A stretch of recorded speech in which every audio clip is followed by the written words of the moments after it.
Now we'll hear from our third respondent, Ted Peters. Ted arrived at the GTU in 1978 and has been teaching here ever since. His systematic theology of God, the World's Future, now in its third edition, has been used as a textbook in numerous seminaries around the world. For more than a decade, he edited Dialogue, a journal of theology, and along with Bob Russell, is the co-founder and co-director of our journal here at the GTU and CTNS, Theology and Science. From 1990 to 1994, Ted served as a principal investigator for a U.S. NIH ELSI grant to study the theological and ethical implications of the Human Genome Project. And from 1998 to 2003, he directed the CTNS Science and Religion course program, which fostered the development of new courses in science and religion across the world. Ted has served as both interim dean of the GTU and interim president of PLTS. He's an ordained pastor at Evangelical Lutheran Church in America. Thank you, Ted. Well, thank you, Brayden. Unfortunately, I've got more to say than I can do in 15 minutes. So blow the whistle, pull the hook when you need to. Hope in a time of climate change. I have to confess, I don't have hope. And I'm really glad that Dan brought God into the discussion, because if I really have to rely on human moral responsibility, I don't have hope. I'm going to say why. Some years ago, Richard and I think maybe Dan together, were team teaching over at Cal on this very subject. And as I was walking into class, I met Dick, and I began to notice something that I'd missed. He was wearing a black shirt and black pair of pants and black shoes. I didn't check the socks, but I could predict what color they would be. And he said, then it kind of dawned on me, he dressed this way the whole semester. So I said, why are you wearing black? And he says, well, when the second George Bush got elected president, I knew all hope for saving our planet was over. I'm grieving for the death of our planet. Well, there's good reason, and theologically, I think we'll call it sin, but in particular, we have to figure out specifically how does it manifest itself, that the human race would choose self-destruction over doing what is good. I have my liberal moments. And one of the difficulties of being a liberal is that you believe Socrates. And Socrates said that if you see the good, there is something within us that follows the good like a magnet follows an iron filing. If you see the good, you will choose the good. And oh, do I want to believe that? And one of the wonderful things about the ecologists, theological, secular, is they hold up a vision of a just, sustainable, participatory, and global society that is in harmony with the natural world. That beautiful picture, why does the human race reject it? I don't get it. Socrates must have been wrong. I love the fact, let me just say this was new to me, connecting late 19th century economics with the social gospel. I hadn't thought about that before. So what we call liberal Protestant theology begins about 1880 in Columbus, Ohio, with a pastor, I think he was Methodist, Washington Gladden. And there's a labor union strike, and the strikers are marching down Broad Street. And there's Washington Gladden, the pastor out there with him. And they're milling around, and he sits down on the curb of Broad Street in Columbus and writes, "Oh, Master, let me walk with thee." We still sing that. We Lutherans sing, "Oh, Master, let me walk with thee." I and Jesus are walking with the laborers who have a just cause against management.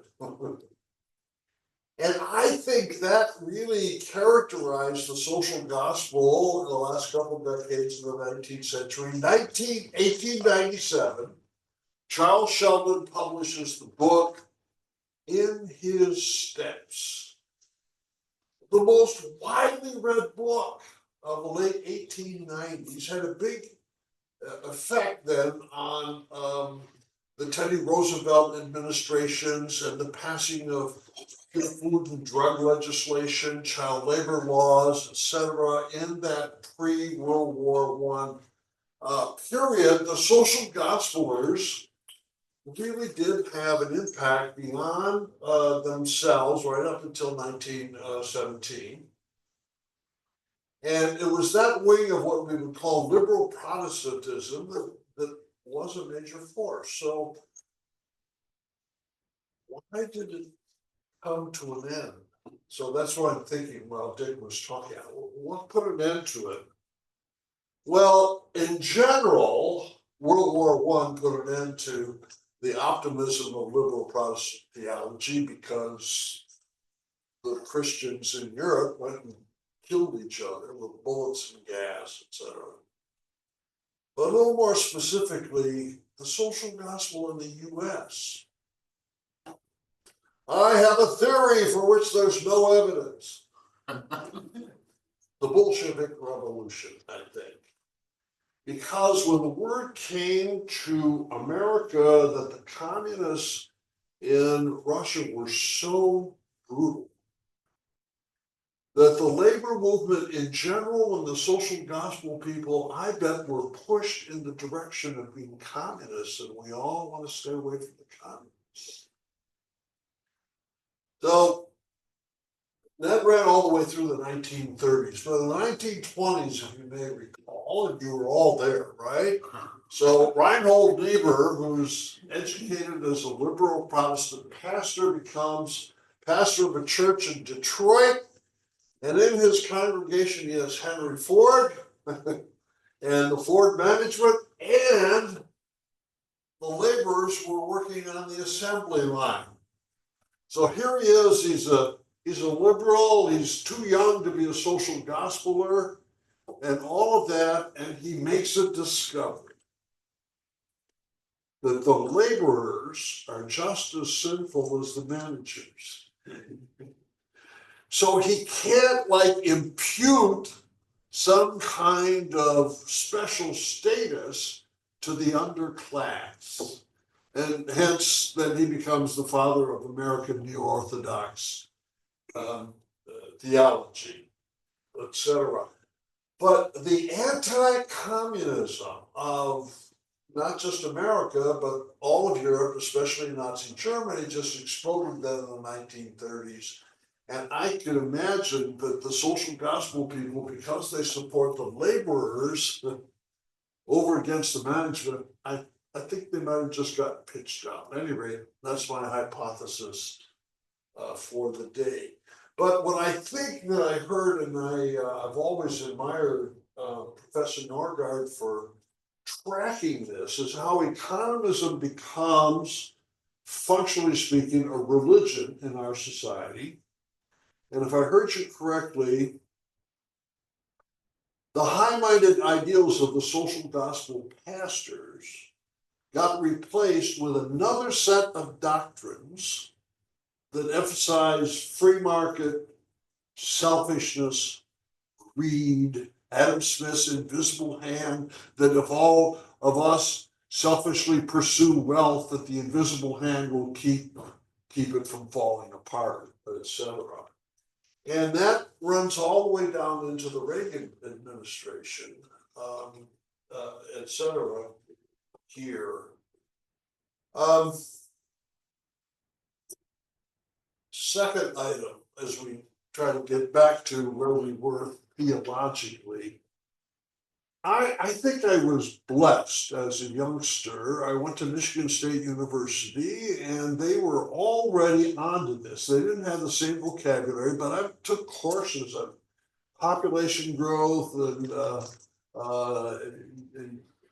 use of non-renewable natural resources. All of that stuff in the 1960s was very much part of my curriculum. So when we get to Lynn White, 1965, about the religious roots to the ecological problem, or 1967, the founding of the World Future Society, I immediately joined the World Future Society, etc.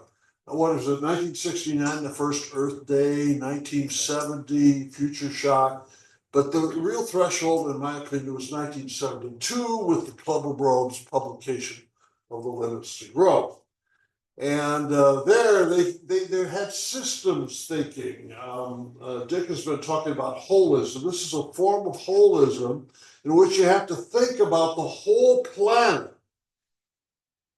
as a whole, for which you have all these moving parts. And the Club of Rome could use computers now to see how growth in natural resource use, or the growth in agricultural production, the growth in industrial production, and population growth and food supply, and how all these things interconnected. And their forecasts, which included one, interesting enough, was the depletion of petroleum. Now, as it turns out, that forecast was not accurate, but the concept that we might run out of oil, does that mean, as Socrates would predict, that the whole planet got together and said, what can we do about this together? It didn't work that way. The Arabs said, we're going to get as much oil as we can before we run out. And so we had the Arab oil embargo of 1973-74.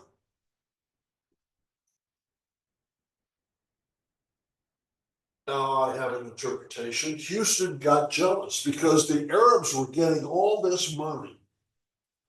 So they immediately started making deals between the big oil companies and the Arabs, so that when we had future oil embargoes, we did 1979, that money would go to Riyadh in Saudi Arabia, but also in Houston and Texas, and it worked marvelously with the great Arab oil embargo in 1979. By the time 1985 came around, Houston was just one of the richest cities in all the U.S. because they paid, which meant they had to put an oil man in the White House named George Bush. In the 70s, the church was sound asleep. Didn't even wake up to look and see what was happening. With a guy named John Weaver, a priest at Grace Cathedral in San Francisco, we brought Aurelio Pecci, 1975, the atheist director of the Club of Rome, to preach at Grace Cathedral. I didn't live here then, but I flew to San Francisco for the atheist who preached. Basically said, you Christians, wake up! The sky is falling. And I just want to say there was almost zilch going on at the time amongst religious people. Teddy Kennedy was a senator, and he also was a member of the World Future Society, so I would see him at meetings. Jimmy Carter, the president, was a futurist, and the two of them created a 2000 report looking ahead to the year 2000. Where would the planet be?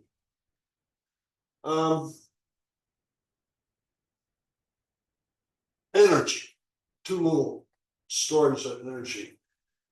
Alternative energy. Jimmy Carter asked a guy named Ty Cashman to go to a place called California and experiment with wind energy. So for those of you who've been driving around the Bay Area, you know what the Altamont Pass looks like. You got all these windmills, all right? So as the Carter administration said, let's experiment with wind power. We'll give tax breaks to those clever engineers who could come up with wind power and reduce the costs and lift up the scale of wind power so we don't have to rely upon petroleum. When the Reagan administration took over, the first thing they did was eliminate all the tax incentives for anyone to develop wind power. After all, they have an oil man in the White House, right? Now, because Toby is here, let me mention something about nuclear waste. 1977, Jimmy Carter, the president, says, by 1997, we will solve the problem of nuclear waste. We have to study the matter. Well, I got a grant from the Department of Energy, along with a bunch of other people, to study high-level nuclear waste. I love being in Berkeley, had all the libraries over at Cal. My research went on for 2-3 years, I think. And finally, Reagan came into office. I still wasn't done with my project. It didn't affect me, but I did notice one thing. As soon as Reagan got into office, he defunded the EPA so much that the EPA officers in each state had a desk and a telephone, but no staff, no funding, and just stopped an investigation. I don't know if you've noticed any other presidents that want to behave in that kind of fashion. So all through the Reagan and Bush administration, you didn't hear from Washington, we need to save the planet. Oh, no. Willful, voluntary ignorance, I think, was your term, and maybe yours was willful ignorance. This was not an accident. This was deliberate ignorance for reasons to make Houston rich. And this disinformation, or shall we just say, we don't even talk to those ecology people kind of thing. So I want to say that's human sin at work. It's clever. You don't even notice it, and suddenly you're swimming in its waters. After all, there is no climate change. It's only weather. Am I running out of time? Yeah. All right. How about 45 seconds on theology? You can even take 2 minutes. All right. During this period, the dominant schools of thought are neo-orthodox and theology of hope. You've got process theology, Black theology, Latin American liberation theology, and feminist theology. The World Council of Churches tries from 1967 to 1979 to wake up the Christians, but the Christians insist on staying asleep. Yes, John Cobb and Jürgen Moltmann, already mentioned, are two who wanted to also wake up the Christians, and they shouted from the mountaintops, and nobody listened to these thinkers.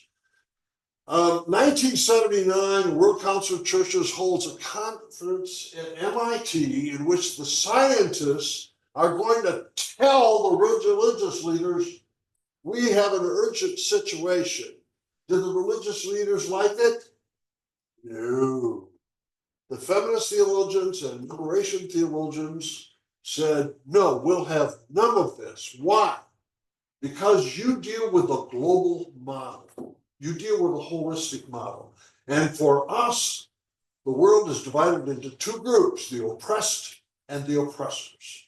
And the scientists belong in the class of the oppressors. They're the ones who made Europe rich at the expense of women, at the expense of poor people around the world, etc. We will not side with you. this whole idea of a global harmony is just another ruse for Europe to dominate.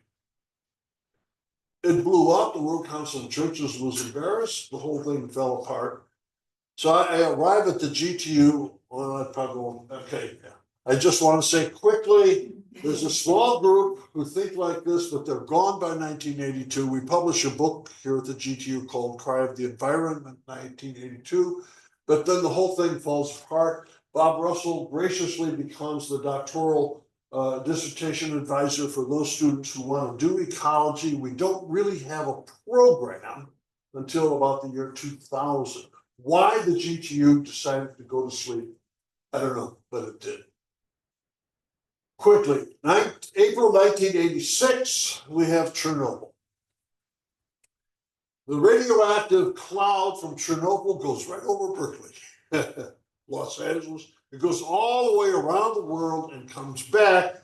At that point, Rosemary Ruther and Gustavo Gutierrez, representing feminists and Latin American liberation theology, say, oh, they were right. It's global.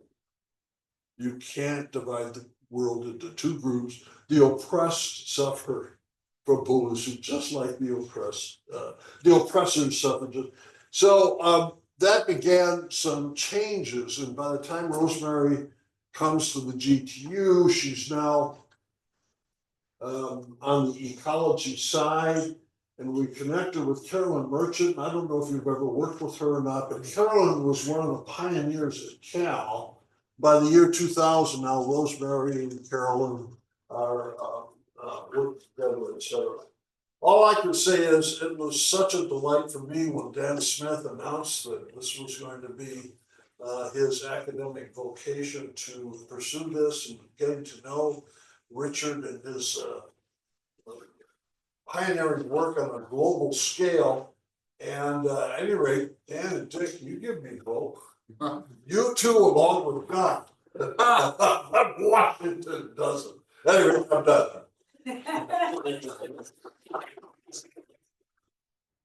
I want to stay here for a little bit or no? Yeah, we've got about conversation between you and our fellows. Yeah. I just want to say the reason I know Dick Norgard is because I met Carolyn Merchant, who you sent me to go meet. Oh, she did. Oh, good. She said, you want to work with Richard Norgard? And I went to his class, and we kind of hit it off after that. Yeah, all right, great. You know, remember what year it is, because I get kind of. What year? What is? What year that you and Dick first connected? 2008. All right, okay. So I enjoyed your history immensely, and wish we had you for twice the time. I do think the rise of communism, the Bolsheviks being so violent, but just being anti-capitalist, was a detriment to social gospel. I usually think of the Cold War as the ultimate problem, when the churches really needed to did preach, or Billy Graham was preaching about the godless communism, Right. and they got fearing market, democratic.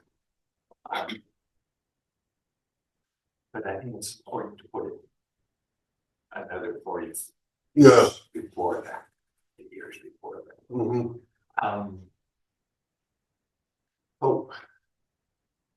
I delivered a graduation speech for our own program, so it's only I bet you didn't wear black. 25 people or something, but the title was Hope Has No Reason, or There Is No Reason for Hope. Oh, all right.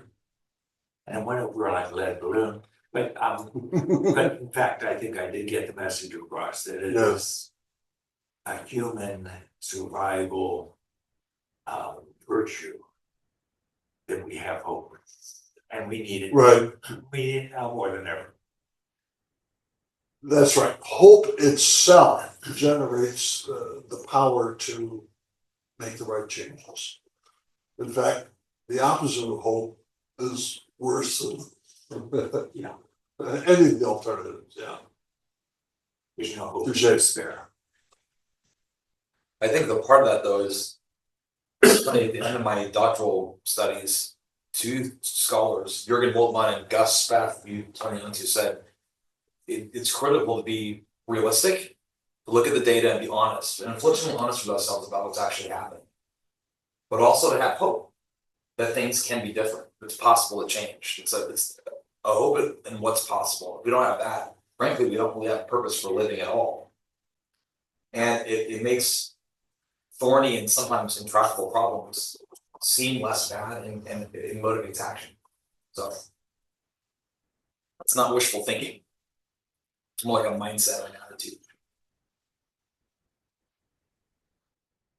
Well, you said bad ideas lead to bad actions. Those of us who are liberal like to think good ideas lead to good action.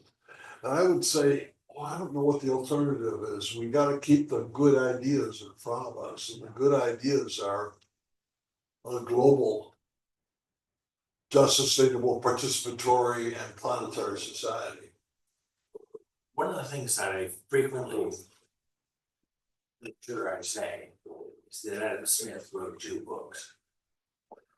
And Go ahead. the natural, I think of Adam Smith as a natural theologian, trying to understand them. I mean, he was looking at the social system to try and understand the deity. And he would frequently invoke the invisible hand as the deity. But there's just so many other places where he's talking about God in both books. But in the first book, he's really saying we behave as well as we do because we have empathy with other people's joy and pain. And that connectedness and the responsibility that empathy then invokes or generates, Yeah. completely gets left off. Doesn't completely get left off in the second book. It gets completely left off in the interpretation of his second book. And of course, the first book is the economists just say, yeah, you just have to write the second book. But you also have to write a book on history of astronomy, but that's another story. Well, the first book is the theory of moral sentiments. Theory of moral sentiments, right? I should say what the first And book the was. second being the wealth of nations. And you can't, you told me this to other economists, you can't read the one without the other. It's completely misunderstanding. Oh. Okay, well, thank you very All much. right. Thank you. Wait a minute, I gotta read the poem. This is Robert John Russell. Okay. Prophetic eschatology offers a frame for a renewed commitment to challenging global climate change. It's a generalization of all those liberation theologies which lift up the oppressed in human society and offer them real hope while challenging their oppressors of all kinds. Good theme for today.